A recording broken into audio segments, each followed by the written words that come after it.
Okay, so let's get familiar with our protagonist, Arthur Dent. Arthur Dent's a British bloke who enjoys a good trip to the pub and lying in front of bulldozers. Oh, and he has a best friend named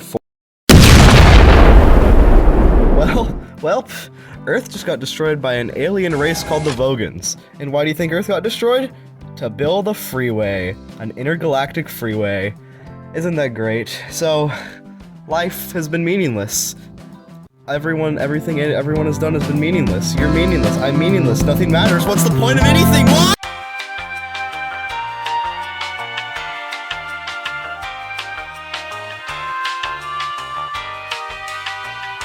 Even after Earth is destroyed, Arthur is not dead. How, you might ask? Well, his best friend Ford Prefect knows how to hitchhike on a spaceship. So, good for Arthur, I guess. Well, we're on the topic of Ford. Ford is an intergalactic journalist for the star Beetlejuice and writes for the guidebook The Hitchhiker's Guide for No! Oh, thanks. I was getting off on a tangent. Okay, so Arthur is having a hard time coping with the idea that Earth is being demolished.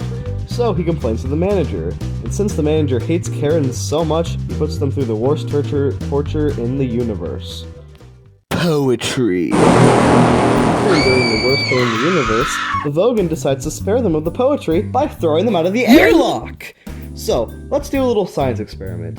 If you get thrown out in the vacuum of outer space without a spacesuit, you can survive for 30 seconds if you hold your breath for a really long time. So, because plot armor exists, our heroes get picked up in 29 seconds! How convenient!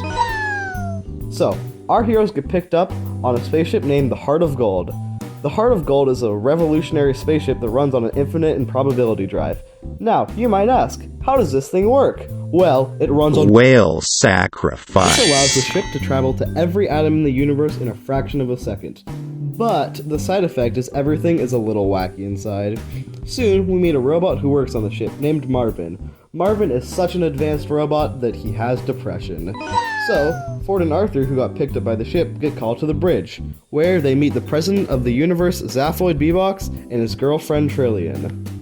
Trillian is Zaphoid's girlfriend, but, plot twist, she was Arthur's girlfriend back on Earth before she left. And, plot twist, Arthur knows Zaphoid, because they met at a party.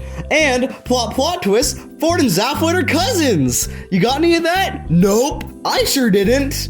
And so, they all become friends. Now it's time for another tangent. So, there was this ancient civilization whose name I straight up just can't pronounce that was very, very rich. They practically dominated the stock market, and they used their riches to manufacture artificial planets.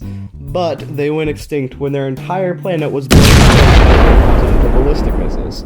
But Zaphoid somehow finds their planet. So, after dodging a few intercontinental ballistic missiles, they land on the planet and find a whale carcass. Now, Zaphoid gets really excited about this and takes Ford and Trillian to investigate, and leaves Arthur and Marvin behind. Arthur gets bored and goes for a walk without Marvin, and he finds an old dude!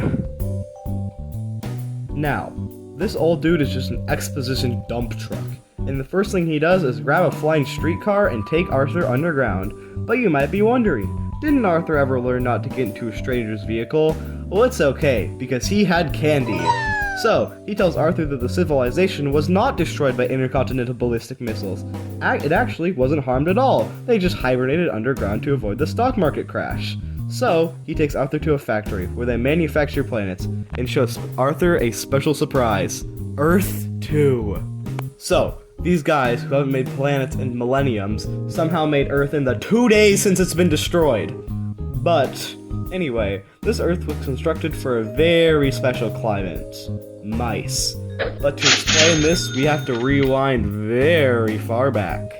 So, a long time ago, these two programmers got very bored on a 3-day-long weekend. So, they decided to answer the ultimate question. What is this ultimate question? Well, what's the answer to life, the universe, and everything? Now, to answer the ultimate question, they need to create a supercomputer capable of performing any task. And after they do it, they ask it the ultimate question. But the computer decides to think about it for a little bit.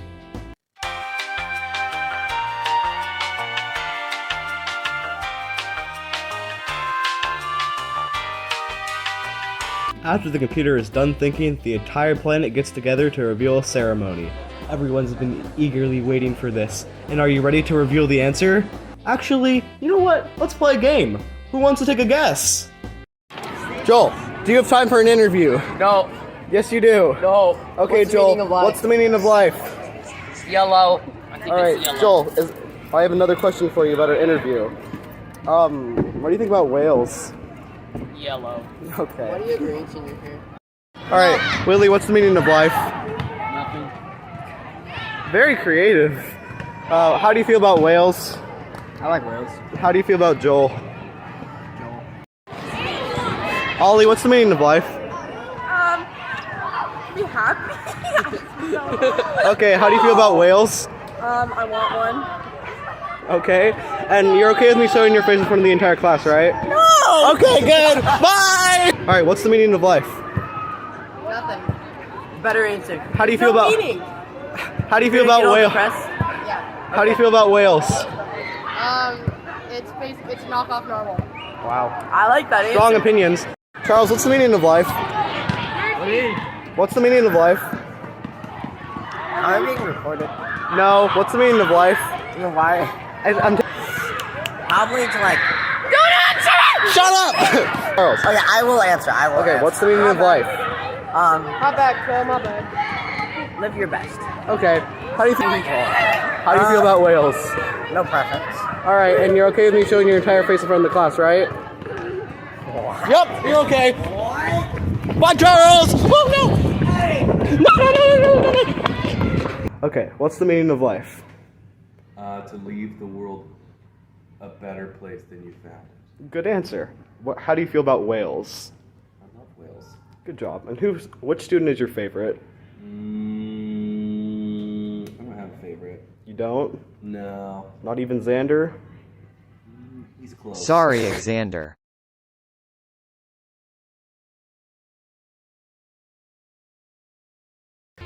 Well, guess what? You're all wrong. The answer is 42. Yup, 42. It's just 42. Nothing more, nothing less. Just 42. So, there we go. Life really is meaningless. What's the point of being in here? What's the point? What's the point? Why just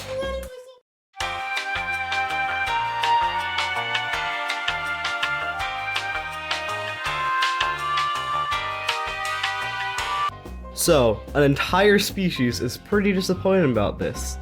But the computer revealed that the question was incredibly flawed, so it can't provide an answer without a question. But to answer the question, they need to build an even more advanced supercomputer. And the first supercomputer gives them blueprints for it. Now, what do you think this supercomputer was? It was Earth. The supercomputer was Earth. It needed millions of years to get a solution, but right before the computer finished its program and revealed the question to life, Earth was destroyed. Well, the species that built the hyper-intelligent supercomputer were actually mice. Yep, mice. Tom and Jerry, mice. And apparently mice are accidentally pan-dimensional, all-knowing beings able to bend the rules of reality to their will. And they were pretty mad about Earth being destroyed, so they decided to meet with our main cast. But the mice, they think, have figured out a way to still find the meaning of life. And since Arthur is the last person surviving from Earth, they think there must be a smidge of the computer left in Arthur that can answer the question. And so, how? You think they just question Arthur? No, they want to rip his brains out with murder weapons.